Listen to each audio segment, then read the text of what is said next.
to the latest episode of Movie Crusaders. My name's Sean Wasserkrug, and today we're going to be viewing the latest Netflix film from Happy Madison, Home Team. For many people that know me, I personally cannot stand Happy Madison Productions. Granted, when Adam Sandler was doing, old Adam Sandler, like Billy Madison, Wedding Singer, Happy Gilmore, those kind of films, they were good. They were fine. But then as soon as he switched over to Netflix and basically started making Netflix films, that is when pretty much everything that Adam Sandler could do did wrong for me. That includes Kevin James and Rob Schneider, who are basically always with him in every film he's in. Now, this one is not an Adam Sandler film. This one is strictly a Kevin James and Rob Schneider movie. And this one is actually based technically on a true story. This is all about Sean Payton and the year that he was suspended because of, oh God, what was it called? Bountygate? Yeah, Bountygate. Where the New Orleans Saints were getting paid to injure players, and Sean Payton kind of took the brunt of the punishment. And in the span of the year that he was off, he decides to get reconnected with his son Connor and help coach his Pee Wee football team, who are basically a bunch of, losers, kind of your typical sports kids movie. You have the kids that aren't that good, and you bring a coach in and make them better. I mean, you've seen this with Mighty Ducks and so on and so forth. I kind of went into this with not as low as normal expectations with a Happy Madison film, because like I said, most Happy Madison movies are honestly dog crap.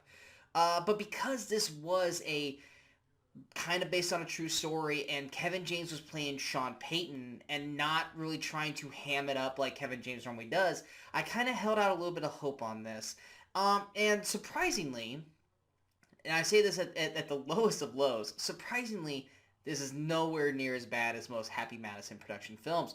I would say for Happy Madison production films, this is probably one of their best films because it doesn't do all the outlandish, over-the-top, not funny comedic jokes in this film. There are a few here and there. There is a over-the-top barf scene, which anyone who's seen the trailer for this movie, you guys already know the scene I'm talking about.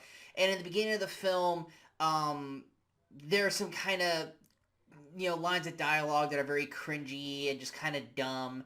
But for the most part, once we get into the actual crux of the film, which is Sean Payton, played by Kevin James, trying to coach this football team along with Taylor Lautner, it kind of becomes your kind of normal run-of-the-mill kids sports movie, which is not a bad thing. I mean, this formula works. We've seen it with Mighty Ducks and other films, that you take a ragtag group of kids and you put them with a coach who's a superior coach, and you try to make them champions. We've seen this formula. The formula works. It worked with Disney Plus earlier last year when they brought back Mighty Ducks Game Changers, which one of the main cast members from that show, which was one of my favorites of that show, is in this movie, and that's Maxwell Simpkins, who plays Paulie, who's like the center for the football team.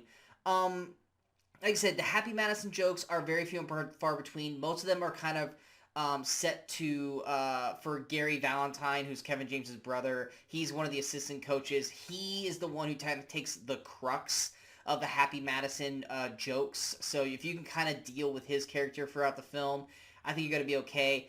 Outside of like one line of dialogue in the beginning of the film, Kevin James is pretty much playing this pretty much straight up and doesn't do a bad job. This is the kind of Kevin James that I like, where he's not trying to be this over-the-top goofball and actually is trying to play kind of a realistic kind of character. So I think actually Kevin James did a solid job portraying Sean Payton. Taylor Lautner, I haven't seen him in much of anything, probably since he tried to become an action star after Twilight. Now, granted, I know he's in a lot of the Happy Madison films. I was prepared for him to be horrible in this film. He wasn't bad. I'm not saying he was great, but there wasn't ever a part of this movie where I was like, man, Taylor Lautner sucks. So kudos for Taylor Lautner for putting on a average at best performance, and for me not coming out of the woodwork going, man, he's horrible in this. Even Rob Schneider, I love Rob Schneider, but I don't like him in Happy Madison Productions. he plays kind of this weird character, and they could have gone over the top with this character like they normally do in Happy Madison films, but even he kind of plays it a little more downplayed because, once again, he's playing a character that is technically a real life character.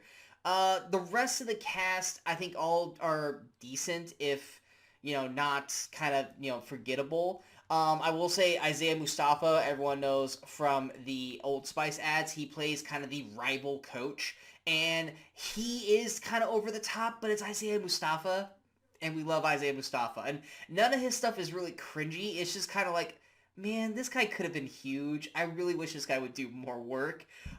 In terms of the actual story, like I say, it's your run-of-the-mill kids sports film.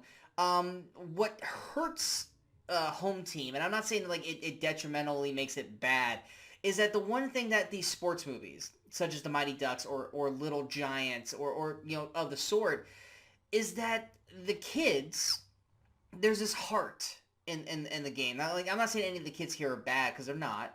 But there's this heart in the film between the coach and the kids, and they grow, and usually in most of these films the coach does something bad or takes things too far, and the kids turn on him, and he has to kind of have a redemption to get the kids back on his side before the big championship game. And this movie, it kind of, I think, for the most part, felt like they forgot to do that until at the very, very end. And even then, when they try to tack it on at the very end, it's so, like, blink and you'll miss it outside of, like, a one-scene thing that it really kind of lacks the film overall. Like, it's just more about Sean Payton and these kids, but it's more about Sean Payton and not about these kids growing and becoming better. There's this one storyline with the kid kicker, who his name's Harlan, that you're expecting this normal movie to kind of do its normal thing, which I'm not gonna say any further without spoiling it, and they kind of just doubled down on it a little bit, and I was just like, well, that's kind of bummer. And they try to add like this weird subplot with one of the parents of one of the football players that just kind of goes nowhere. That to me is a little more Happy Madison. The kid who plays Connor, Sean Payton's son, Tate Blum, I think he does a solid job in the film.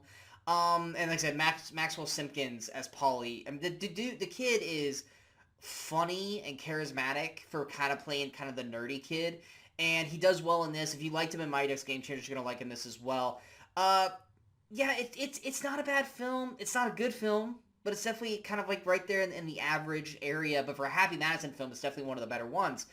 So I mean, and overall, in terms of going with recommendations, if you want to watch kind of like I don't want to say a popcorn flick, because it's definitely not that, but if you want to watch a movie that really doesn't have a whole lot of substance, but it's something you can kind of turn your brain off for an hour, 40 minutes and watch a football movie, then I don't see a reason why you guys wouldn't want to check this out. If you're a fan of the Happy Madison movies, which, my God, what's wrong with you if you are, this might be a disappointing film for you because it's not going over the top with those antics like a Hubie Halloween or Ridiculous Six. It's more grounded and kind of more realistic in terms of way the world is, because it is based on a true story. For anyone wanting to get a little bit more into the Sean Payton of what was going on during that, that's not what this movie is. But yeah, I mean, it's a harmless film. It's really not as bad as I thought it was going to be. Going to my overall score, I am going to give it a 50%. Like I said, what works with the film is good, but it's just not good enough to be a memorable film. It's not something that I would ever go back and rewatch, but it definitely was better than I expected. Yeah, it's just one of those things. If you're a fan of these actors, give it a shot, but don't be blown away by it, because it's just kind of their movie. I hope you guys enjoyed this review. If you guys did, go and hit that like, share, and subscribe button to the channel so you guys stay up to date with all the latest videos pop up with the Movie Crusaders. And of course, don't forget to follow us on all the social media outlets you see below.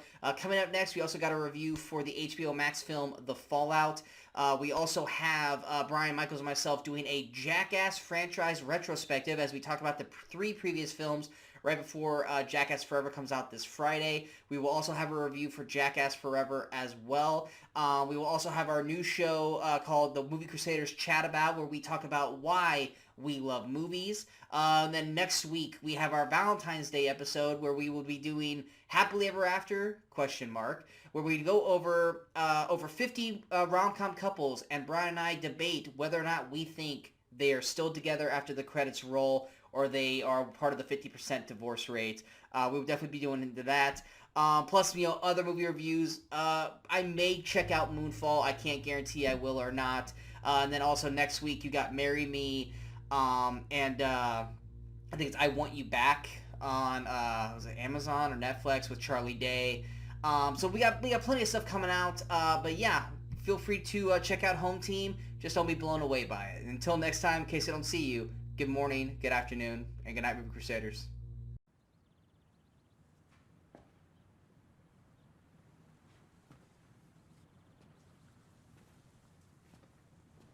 You're still here.